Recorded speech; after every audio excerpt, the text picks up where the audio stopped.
مجھے نہیں پتہ تھا کہ میرے بیٹے کے اندر اچانک سے یہ خواہش کیسے پیدا ہو جائے گی۔ ابھی اس کی شادی کی عمر نہیں تھی اور پھر شادی بھی بڑی عمر کی عورت کے ساتھ کرنا چاہتا تھا۔ یہ سب کیوں کر رہا تھا؟ کیونکہ اس نے آج سے پہلے ایسی کوئی بات نہیں کی تھی۔ ابھی ہمارے گھر میں ایک بری خبر اور ایک برے وقت نے پہرے ڈالے ہوئے تھے اور اس کو شادی کرنی تھی، اور وہ بھی ایک ایسی عورت ہے جو اس سے عمر میں بڑی ہے اور کوئی زیادہ خوبصورت بھی نہیں تھی۔ میں نے اپنے بیٹے کو کہا کہ یہ نہیں ہو سکتا، تم میرے چھوٹے بیٹے ہو، میں تم سے بہت محبت کرتی ہوں، تمہارے لیے کوئی پیاری سی لڑکی تلاش کروں گی، اس عورت سے تمہاری شادی نہیں کروا سکتی۔ لیکن اس کے بعد اس نے مجھے ایسی بات بتائی کہ میں اس کی شادی کروانے پر مجبور ہو گئی۔ اس نے کہا کہ میں نے تو پہلے ہی اس عورت کا میرا نام سکینہ ہے، میں گھر میں بچوں کو سپارہ پڑھایا کرتی تھی، میرا شوہر اس دنیا میں نہیں تھا، میرا ایک بڑا بیٹا تھا جو نوکری کرتا تھا اور ایک چھوٹا بیٹا جس کی عمر ابھی کم تھی، وہ ابھی اسکول سے فارغ ہوا تھا، گھر کے کام وغیرہ کر لیا کرتا تھا لیکن کوئی نوکری نہیں کرتا تھا۔ اس کا نام علی تھا۔ میرے بڑے بیٹے کا نام اسلم تھا، وہ بہت اچھا انسان تھا، سارے گھر کو سنبھالتا تھا، ہر کسی کا خیال کرتا تھا۔ گھر میں بچوں کو سپارہ پڑھانے کا کام میں اس لیے کرتی تھی کہ کچھ پیسے بھی آ جائیں اور میرا وقت بھی گزر جائے، اس کے علاوہ میں کچھ نہیں کر سکی تھی۔ ہم لوگ نہایت ہی دیندار قسم کے لوگ تھے، ہمارے خاندان میں آج تک کسی نے بھی اپنے ماں باپ کی حکم عدولی نہ کی تھی۔ ہم بہت زیادہ امیر نہ تھے لیکن خاندانی لوگ ضرور تھے۔ خاندانی وہ نہیں ہوتا جو امیر ہوتا ہے، خاندانی بندہ وہ ہوتا ہے جس کے اندر کوئی شرم حیا ہوتی ہے، جسے اصولوں کا اور معاشرے کی حدود کا علم ہوتا ہے۔ ہم لوگ بھی ایسے ہی تھے۔ میرے بیٹے بہت اچھے تھے، مجھے ان پر بڑا فخر تھا۔ اللہ نے مجھے کوئی بیٹی نہ دی تھی۔ اب میں چاہتی تھی کہ بڑے بیٹے کی شادی کروا دیتی ہوں کہ اس کی شادی کی عمر ہو چکی تھی اور میں گھر میں اکیلی ہوتی تھی، میرا دل نہیں لگتا تھا۔ بچے جو پڑھنے آتے تھے وہ تو کچھ دیر بیٹھ کے اس کے بعد چلے جاتے، باقی پورا دن میرے لیے گزارنا مشکل ہو جاتا تھا۔ میرا چھوٹا بیٹا بڑا ہی لاپرواہ سا تھا، اس کے اندر بالکل بھی سنجیدگی نہیں تھی، کہتا تھا کہ محبت کی شادی کروں گا، مذاق میں یہ بات کرتا تھا تو بھی مجھے غصہ آ جاتا۔ میں اسے کہتی کہ آج تک ہمارے خاندان میں محبت کی شادی کسی نے نہیں کی اور نہ ہی خاندان سے باہر کسی نے شادی کی ہے، صرف ایک عورت ہی خاندان سے باہر کی تھی، لیکن وہ بھی ایسی تھی کہ جس کو تو ہر کوئی اپنے گھر کی بہو بنانا چاہتا تھا، کیونکہ وہ حافظہ تھی اور عالمہ بھی تھی، اسی لیے اس کو قبول کر لیا گیا۔ لیکن میرے بیٹے کی یہ باتیں مجھے پریشان کر دیتی تھیں۔ میں سوچتی تھی کہ جوان خون ہے، کہیں سچ مچ نہ ایسی بات کر بیٹھے، لیکن مجھے پتہ تھا کہ اس کو کسی نے بھی اپنی بیٹی نہیں دینی، کیونکہ یہ بڑا ہی لاپرواہ قسم کا تھا اور ابھی اس کی عمر ہی کیا تھی جو یہ اس طرح کی باتیں کرتا تھا۔ یہ سب کچھ مذاق تھا۔ میرا بڑا بیٹا بھی اسے سمجھاتا تھا کہ اس خاندان میں محبت کی شادی کرنا کسی گناہ سے کم نہیں ہے اور اسی لیے اس طرح کی باتیں نہ کرو۔ دراصل ان کی ایک پھوپھو تھی جس نے محبت کی شادی کرنے کی کوشش کی تھی، لیکن میرے سسر نہایت ہی سخت ظالم انسان تھے، جنہوں نے اپنی بیٹی کو چکمہ دیا اور کہا کہ ہم نے تمہیں معاف کر دیا، تو ہمارے گھر آ جاؤ۔ کیونکہ وہ گھر سے بھاگ گئی تھی، جب وہ گھر آئی تو انہوں نے اس کے شوہر کو پولیس کے حوالے کر دیا اور اس کے بعد اس کا شوہر نہیں ملا، کیونکہ میرے سسر بھی کسی زمانے میں پولیس میں ہوتے تھے۔ سنا ہے کہ پولیس والے بڑے ظالم ہوتے ہیں۔ اپنے سسر کو دیکھ کر اس بات پر یقین ہو گیا تھا، انہوں نے ہی اپنے داماد کو پولیس مقابلے میں ختم کروا دیا تھا۔ میری نند کچھ عرصے تک گھر میں رہی۔ اسے پتہ تھا کہ یہ سب کچھ اس کے باپ نے کیا ہے۔ جب اولاد پہ ظلم کرنے والے اپنے ہی ماں باپ ہوں تو پھر انسان کیا کر سکتا ہے سوائے اس کے کہ دن رات جل سکتا ہے۔ میری نند کے حالات بڑے برے تھے۔ وہ میرے ساتھ اچھی تھی، اچھی لڑکی تھی، بس اس نے محبت ہی کی تھی۔ کچھ دن کے بعد وہ بھی اس دنیا سے چلی گئی۔ سب کہتے ہیں کہ اس کی طبیعت خراب تھی اور بس وہ اس دنیا سے رخصت ہو گئی، لیکن مجھے یاد ہے کہ اس کو ایسی کوئی بیماری نہیں تھی کہ وہ اچانک ہی اس دنیا سے چلی جاتی۔ آخر اس کی عمر ہی کیا تھی؟ شاید وہ بھی دکھ لے کر بیٹھ گئی تھی یا اسے بھی کسی نے زندگی سے آزاد کر دیا تھا۔ خیر، ہم لوگوں نے اس کا گھر چھوڑ دیا تھا۔ میرے سسر ابھی بھی حیات تھے، ابھی بھی ہماری زندگی میں دخل اندازی کرتے تھے۔ ان کا بہت بڑا گھر تھا لیکن ہم وہاں سے نکل آئے تھے۔ انہوں نے کہا تھا کہ آپ کے ساتھ ہمارا جینا مرنا ختم ہے، لیکن یہ بچے میرے خاندان کے بچے ہیں، وارث ہیں، ان کے ساتھ کچھ برا ہوگا یا ان کے کسی معاملے میں ضرور بولوں گا۔ ایسا نہ سمجھنا کہ میں اس معاملے میں نہیں بولوں گا۔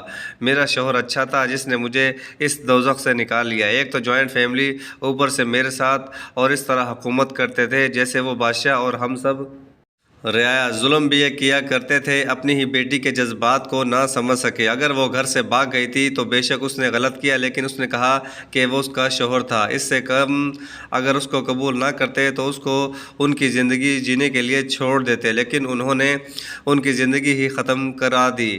میں جب سے الگ ہوئی تھی میری زندگی میں سب کچھ ٹھیک تھا، میں خوش تھی۔ میرا شوہر اس دنیا سے چلا گیا، وہ میرے ساتھ نہیں تھا، لیکن میں اپنے بچوں کو پال رہی تھی اور ان بچوں کے لیے ہی جی رہی تھی۔ ایسا لگتا تھا کہ بس سب کچھ ٹھیک ہی ہے، پر پھر میری زندگی میں کچھ عجیب و غریب واقعات ہونے لگے اور میری زندگی کہاں سے کہاں جانا شروع ہو گئی، مجھے پتہ بھی نہ چلا۔ بیٹھے بٹھائے گھر میں عجیب سا ماحول بن گیا۔ کچھ دن سے میرا دل بہت گھبرا رہا تھا، ایسا لگتا تھا کچھ ہونے والا ہے۔ بار بار خدا کا ذکر کر رہی تھی، صدقہ دے رہی تھی، خیرات کر رہی تھی کہ کچھ برا نہ ہو۔ دل عجیب سا، اور رات کو بھی جاگ جاتی تھی، پتہ نہیں کیا بات تھی۔ اپنے شوہر کی یاد بھی نہیں آ رہی تھی، وہ تو تبھی اس دنیا سے چلا گیا تھا جب میرا بڑا بیٹا صرف 12 سال کا تھا۔ میرا شوہر اچھا انسان تھا، لیکن اس کے نصیب میں اتنی ہی زندگی لکھی تھی جو پوری کر کے وہ اس دنیا سے چلا گیا۔ ایک دن میرا بڑا بیٹا کام پہ گیا تو صبح صبح میرا دل کچھ خراب تھا۔ میں نے کہا کہ آج نہیں جاؤ تو کہنے لگا امی آج بڑی ضروری میٹنگ ہے، آج نہیں گیا تو نوکری سے نکال دیں گے، مجھے جانا ہی ہوگا، لیکن میں جلدی آ جاؤں گا۔ کیا بات ہے، پیسے کیوں کر رہی ہیں؟ پہلے تو ایسے نہیں کرتی تھی۔ میں نے کہا کہ پتہ نہیں مجھے کیا ہو رہا ہے۔ میرا بیٹا خیر سے کام پہ چلا گیا، اس نے کہا کہ میں پہنچ کر فون کروں گا اور جلدی آنے کی کوشش کروں گا۔ جو چیزیں لانی ہو آپ مجھے میسج کر دینا۔ لیکن شام ہو گئی، میرا بیٹا نہ آیا۔ مجھے لگا کہ شاید اس کو کام زیادہ ہوگا، اپنے وقت پر ہی آئے گا، جبکہ اس نے کہا تھا کہ جلدی آ جائے گا۔ جو کہتا تھا ضرور کرتا تھا۔ اسے پتہ تھا کہ میرا دل اداس ہے تو وہ جلدی آ سکتا تھا، لیکن شاید کسی کام میں پھنس گیا ہو، پر وہ تو اس ٹائم بھی نہ آیا جب اسے آنا چاہیے تھا۔ ہم پریشان ہو گئے، اس کا فون بھی بند تھا، کرتے کراتے رات ہو گئی۔ میرا دل عجیب سا بیٹھ رہا تھا، مجھے بہت پریشانی ہو رہی تھی۔ میرا چھوٹا بیٹا اسے تلاش کرنے گیا ہوا تھا، کام والوں نے بتایا کہ وہ تو یہاں سے اپنے وقت پہ نکل گیا تھا۔ اب نہیں پتا کہ گھر کیوں نہیں پہنچا، فون بھی نہیں مل رہا تھا۔ تھوڑی دیر کے بعد ہمیں ہسپتال سے کال آئی اور پتہ چلا کہ میرے بیٹے کا حادثہ ہو گیا ہے۔ میرے تو سر آسمان پر ٹوٹ پڑا، یہ سب کیا ہو گیا؟ ہسپتال بھاگے تو میرا بیٹا آخری سانسیں لے رہا تھا۔ اس کو اس حال میں دیکھ کر دل خون کے آنسو رونے لگا، ایسا لگا کہ میں بھی مر جاؤں گی، لیکن جان نہیں نکل رہی تھی۔ وہ کچھ بولنے کی کوشش کر رہا تھا، مجھے سمجھ نہیں آ رہی تھی اور اسے بولنے کا وقت بھی نہ ملا۔ وہ اس دنیا سے چلا گیا، اس نے میرے ہاتھوں میں دم توڑ دیا۔ میں ایسی ہو گئی کہ جیسے کوئی زندہ لاش ہے۔ مرنا چاہتی تھی لیکن اپنے بیٹے کو چھوڑ کے کیسے جاتی؟ وہ پہلے ہی لاپرواہ تھا، اس کی عمر ہی کیا تھی؟ اگر میں بھی چلی جاتی تو وہ اکیلا رہ جاتا، بس اسی لیے زندگی جینے کا ارادہ کر لیا۔ لیکن اپنے بڑے بیٹے کی بہت یاد آتی تھی۔ اب ہم گھر میں 2 ہی لوگ رہ گئے تھے، بچوں کو سپارہ پڑھاتی تھی، انہی پیسوں سے یہ گھر چل رہا تھا۔ میرا چھوٹا بیٹا بھی کبھی کبھی کوئی کام کر لیتا تھا۔ میں نے اسے کہا کہ تمہیں کوئی ایسا کام کرنے کی ضرورت ہے جس سے مستقل آمدنی آئے۔ وہ کہتا تھا کہ مجھے پتہ ہے کہ میں کچھ نہ کچھ ضرور کروں گا۔ 7-8 مہینے گزر گئے تو زندگی بھی گزرنے لگی، ایسے لگنے لگا کہ جیسے وہ گیا ہے ہم نے بھی وہیں جانا ہے، بس وہ پہلے چلا گیا۔ اس کے حوالے سے مجھے تھوڑا سا صبر آ گیا۔ ماں سے اس کی اولاد چھن جائے اسے صبر کبھی نہیں آتا، لیکن یہ بھی سچ ہے کہ مر جانے والوں کے ساتھ کوئی مرتا نہیں، ذمہ داریاں انسان کو مرنے نہیں دیتی۔ میرا بھی یہی حساب تھا۔ اب زندگی اسی طرح گزر رہی تھی۔ میرے بیٹے کو اس دنیا سے گئے ہوئے تقریباً 8-9 مہینے ہونے والے تھے۔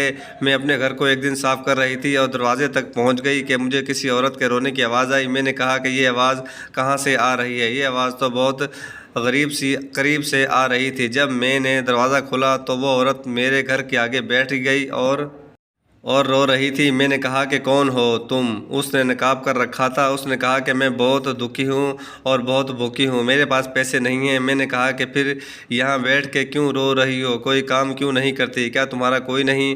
تو اس نے کہا کہ میرا کوئی نہیں، جو میرا تھا وہ اس دنیا سے جا چکا ہے۔ وہ مزید رونے لگی۔ میں نے کہا کہ اچھا رو نہیں، میں اندر سے کھانا لے کر آتی ہوں۔ میں نے پلیٹ میں کھانا ڈالا، اچھے طریقے سے اس کو کھانا دیا۔ وہ وہیں بیٹھ کر کھانا چاہتی تھی، لیکن میں نے اسے اندر بلا لیا، اسے کرسی پہ بٹھایا اور کہا کہ کھانا کھا لو۔ اس نے کھانا کھایا، اس کے بعد شکریہ بول کر چلی گئی۔ اب وہ کبھی بھی آ جایا کرتی، میں اسے کھانا ہی دے دیتی، کیونکہ میرے پاس پیسے دینے کے لیے نہیں ہوتے تھے، لیکن گھر میں کھانا تو پکا ہی ہوتا تھا۔ اور وہ ہمیشہ یہی کہتی تھی کہ مجھے بہت بھوک لگی ہے۔ ایسا لگتا تھا کہ اس کی عمر 30-35 سال ہے۔ میں نے کہا کہ شوہر کہاں ہے؟ تو کہنے لگی کہ شوہر اس دنیا میں نہیں ہے اور بچے بھی نہیں ہیں، اکیلی ہو گئی ہوں، اپنے رشتہ داروں کے گھر رہتی ہوں، لیکن بتا دیتی ہوں سمجھ نہیں آتی کہ کیا کروں۔ میں نے کہا کہ اللہ کو یاد کیا کرو، سکون ملے گا۔ میں بھی آج کل یہی کرتی ہوں، اپنے بیٹے کی یاد آتی ہے تو ذکر خدا میں مصروف ہو جاتی ہوں۔ اب وہ گھر کے اندر آ کر بیٹھ جایا کرتی تھی، بچے قرآن پڑھ رہے ہوتے تو ان کے پاس بیٹھ جاتی، ان کو سنتی۔ میں نے کہا کہ تم نے بھی قرآن پڑھنا ہے؟ تو کہنے لگی کہ ہاں، آپ نے ہی کہا تھا کہ ذکر خدا کیا کرو، سب کچھ ٹھیک ہو جائے گا۔ اب وہ میرے سے قرآن کی تعلیم حاصل کرنے لگی، لیکن وہ اپنا نقاب نہیں اٹھاتی تھی، پر اس کو دیکھ کے لگتا تھا کہ کوئی عام سی ہی عورت ہے۔ ہاتھ پاؤں دیکھ کے پتہ چل جاتا کہ کوئی اتنی حسین نہیں ہے، لیکن شاید بہت زیادہ پردہ دار تھی۔ مجھے تو یہ بات اچھی لگتی تھی۔ ایک دن مجھے میرے بڑے بیٹے کا ایک دوست کی کال آئی۔ اس نے کہا کہ آنٹی، آپ کا بیٹا آپ لوگوں کے لیے گھر بنوا رہا تھا، لیکن اب اس کی تعمیر بیچ میں رک گئی ہے، ٹھیکیدار مزید پیسے مانگ رہا ہے۔ اب آپ بتائیں کہ کیا کریں؟ میں یہ بات سن کے حیران رہ گئی کہ میرا بیٹا ہمارے لیے گھر بنوا رہا تھا، بیچارہ کتنا اچھا تھا، لیکن اب گھر بنوانے کہ ہمارے پاس پیسے نہیں تھے، ہم تو گھر مشکل سے چلا رہے تھے، اور گھر بنانے کے لیے بہت پیسے لگتے ہیں۔ میرے بیٹے ان کی کچھ مہینے کی تنخواہ ضرور رہتی تھی جو اسے ملی نہیں تھی، لیکن اس سے گھر نہیں بن سکتا تھا، جبکہ اتنے سارے مہینے گزر چکے تھے۔ میں نے اسے کہا کہ ہم گھر نہیں بنوا سکتے، تم وہ جگہ بیچ دو اور پیسے ہمیں دے دو۔ اس نے کہا کہ ٹھیک ہے، جگہ بھی گھاٹے میں جائے گی۔ میں نے کہا کہ کوئی بات نہیں، اب اور کیا کر سکتے ہیں، میرا تو اتنا بڑا نقصان ہو گیا، مجھے اور کسی نقصان کی پرواہ نہیں۔ دل خون کے آنسو رو رہا تھا۔ یہ بات سن کر میرا بیٹا ہمارے لیے گھر بنا رہا تھا اور اب اس دنیا میں نہ رہا تو اس گھر کو بھی بیچنے کی نوبت آ گئی، جو بیچارہ ادھورا ہی تھا۔ اس کا ایک خواب تھا جس کا ہم نے سودا کر ڈالا، پر ہم اور کرتے بھی کیا، ہمارے پاس پیسے نہیں تھے۔ ایک دن گھر میں چھوٹا سا ختم کروا رہی تھی، جب اس عورت نے کہا کہ کس کے لیے ختم ہو رہا ہے، تو میں نے بتایا کہ میرا جوان بیٹا تھا، اس دنیا سے چلا گیا۔ میں اسے بتانے لگی کہ بہت اچھا تھا، میرا بہت خیال رکھتا تھا۔ اس کی آنکھوں میں بھی آنسو آ گئے۔ میں نے کہا کہ تم کیوں رونے لگی ہو؟ تو کہنے لگی کہ مجھے میرا شوہر یاد آ گیا، وہ بھی جوان جہان تھا۔ میں نے کہا کہ تمہارا شوہر؟ پر تم تو 30 سال کی لگتی ہو، کیا تمہارا شوہر جوان جہان تھا؟ اس نے کہا کہ ہاں، وہ مجھ سے عمر میں کم تھا، مجھ سے بہت محبت کرتا تھا۔ ایک دن میں بہت مشکل میں تھی، اس نے میری مدد کی تھی۔ میں نے کہا تھا کہ ایک ایسی مشکل؟ تو اس نے کہا کہ دراصل میرے ماں باپ نے مجھے ایک معیوب جگہ پر بیچ دیا تھا اور میرا شوہر وہاں سے گزر رہا تھا۔ جب میں اس جگہ سے بھاگ گئی تو میں کر اس سے ٹکرا گئی۔ میں نے اس سے مدد مانگی اور اس نے میری مدد کی، اس نے مجھے ان لوگوں سے بچایا اور اس کے بعد میرے ساتھ نکاح کر لیا۔ میں نے کہا کہ تمہارا شوہر تو بہت ہی اچھا انسان تھا، جس نے ایسی جگہ سے نکلی ہوئی لڑکی سے نکاح کیا۔ بے شک تمہارے ساتھ وہاں کچھ نہ ہوا ہو، لیکن لوگ تو یہی سمجھتے ہیں کہ لڑکی اب کسی قابل نہیں رہی۔ میں نے کہا کہ تمہارا شوہر ضرور بہت ہی نیک دل انسان ہوگا، کسی بہت اچھی ماں نے اس کی تربیت کی ہوگی۔ اس نے کہا کہ ہاں، ایسا ہی تھا، وہ بہت اچھا انسان تھا، پر میں نے سنا کہ اچھے انسان دنیا سے جلدی چلے جاتے ہیں، شاید اس کے ساتھ بھی یہی ہوا، وہ اس دنیا سے چلا گیا۔ اس عورت نے پھر سے رونا شروع کر دیا۔ میں نے اس سے کہا کہ صبر کرو، میں خود بھی تو ہمیشہ روتی رہتی ہوں، لیکن کسی اور کو صبر دے کر مجھے بھی احساس ہونے لگا کہ جانے والوں کے لیے رونے سے کچھ نہیں ہوتا، انسان اپنے آپ کو ہی تکلیف دیتا ہے۔ اب اس کا اور میرا غم تقریباً ایک ہی جیسا تھا، اس نے بھی کسی کو کھویا تھا اور میں نے بھی، اور میں اسے کھانا بھی کھلا دیتی، لیکن اس کے بعد شام کو وہ واپس چلی آتی۔ وہ کہتی تھی کہ جہاں رہتی ہوں وہاں رہنا نہیں چاہتی، دن رات